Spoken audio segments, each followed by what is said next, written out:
Good morning, everyone. This morning I was talking with Rebekah trying to figure out what we were going to do today, and she really wants a wood rack, a firewood rack to put here on the porch so that we can stack our firewood that we burn to heat our house with. And so I told her, I'm like, well, how do you want me to make it, because I wasn't really for sure how the best way would be to make it. I've had a lot of ideas in my head. Well, she suggested, well, why don't you just use some of the beams that was left over from the house to make a firewood rack. And you can see that we've got like these big posts, and we've got like extra beams like that was used on the timber frame portion of this log cabin. So that actually seemed like a pretty good idea. So now I got to figure out how to do it. She's the idea person. I'm the one that tries to have to figure out how to do it. So we do have some leftover wood beams. So we're going to have to go out to the barn today and sort through what scrap material we have and see if we can make a firewood rack that's kind of like a timber frame firewood rack. So let's go ahead and see what we can figure out.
So we were able to come up with enough scrap lumber from our log home build to be able to build this firewood rack. So what we're using is it's basically 4x6 white pine, and some of the pieces we found were too big, and we actually had to cut them down to 2x6 or 4x6. And these things are so thick you can't run them through the table saw in one pass. So it took 2 passes to be able to actually cut these. So this was a little bit of a pain to get these all cut, but we've got them all to the right lengths and they're all sanded and ready to go. So our 2 long boards here, these are basically going to be the bottom where the firewood sits on, and we size these basically kind of to the size of our window on the front of the house. So these are about 7.5 feet long. And then we've got 4 legs here, and they're going to be 4 foot long. That's how tall this is going to be. And then we've cut 4 of these braces, and these braces are what's going to kind of determine the width of the firewood rack. And these are 9 inches long. So once you put those in there, this total rack's going to be 16 inches long. So the way we're going to assemble this is we're going to end up taking the legs. We're going to put a notch in the leg so that this beam that goes across will be able to sit in each leg. And then basically we're going to screw this together, and we're going to hide the screws with wooden pegs. So we're going to go ahead and start making all these notches, see if we can get this put together.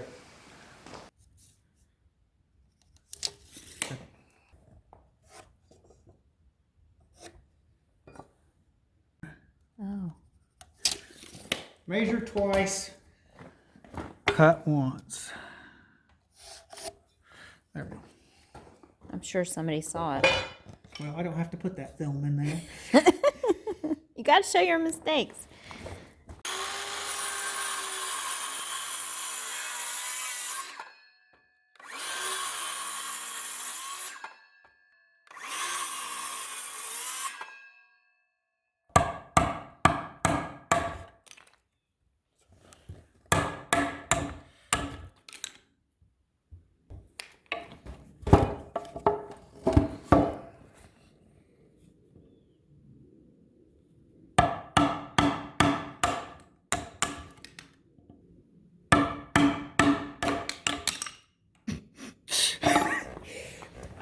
I just love melt. Chisel. I'm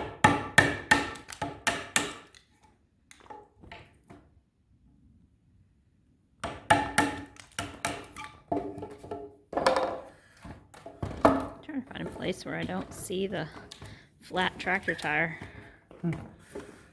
Because you'll get comments on it. Your tractor tire's flat. Yeah. Thanks, Oliver. Yeah.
So you can see we've got the basic frame of the firewood rack put together, and right now we don't actually have the back. This back part is not actually attached to the front right now. We're going to wait till we get it up on the front porch, and we want to make sure that everything's kind of level and setting right before we finally attach the front and the back. So when we put this together, we ended up using 10-inch log screws to go in and hold this bottom board, and they're pretty long screws to drive in there. We had a bunch left over extra from the log home build, and you can see we ended up using these wooden pegs to cover up all the bolt holes. So the great thing about that is we can still pull those pegs out, and we can take this all back apart if we want to. Now when we put in the side braces, those 10-inch log screws actually ended up being too long, so we ended up using like a 7-inch lag screw to be able to hold the side braces on. So once we get this up to the porch and we get it all put together and we're happy with it, what we're going to do is we're going to coat this with log oil, and that log oil is going to protect it from the weather, and it's also going to protect it from insects that would eat this wood, because this is pine wood. It's nice and soft, and it'd be really easy for insects to eat it. And that log oil is really going to protect this and make this last a long time. And it's also going to match the log cabin, because that's the same thing that the log cabin is coated with. So now we're going to go ahead, we're going to load this up on a trailer and finish this up. Alright, we've decided to go ahead and spray it all down with log oil before we take it up to the house. So I've just got a little pump sprayer here with about a few cups of log oil, and that's all it should take.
So we let the log oil soak into the wood overnight, and the log oil we were using was like 2 years old, and a lot of the pigmentation in it had settled out in the bottom of the jug, so it didn't actually go on as dark, and it didn't match the house.